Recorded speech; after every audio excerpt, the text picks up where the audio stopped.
बिस्मिल्लाहिर्रहमानिर्रहीम। ईद उल फितर जी जेकी नमाज़ आहे इन नमाज़ जे अंदरि ॿ रकायतूं आहिनि ऐं इन ॿिनि रकायतुनि जे अंदरि 6 तकबीरात आहिनि।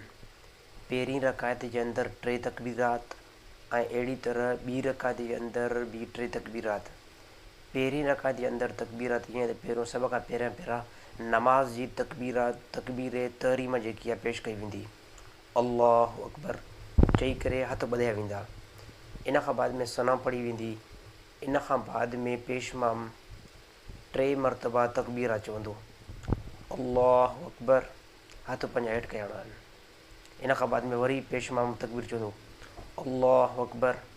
वरी तमामु मुक़्तदी पोयां पंहिंजा हथ हेठि कनि। वरी 3 मरतबा पेशमाम तकबीर चवंदो अल्लाहु अकबर। इन टाइम 3 तकबीर रात में पंहिंजा हथ जेको ॿधणा आहिनि। अहिड़ी तरह रुकू थींदो, 2 सजदा थींदा।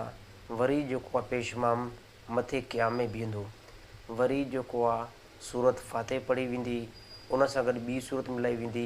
इन खां बाद में वरी 3 मरतबा तकबीरा चवणा आहिनि।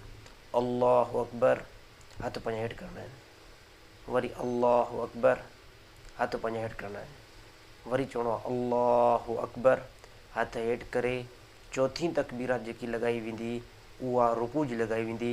इन खां बाद में रुकू थींदो ऐं अहिड़ी तरह 2 सजदा थींदा। इन खां बाद में सलाम थींदो।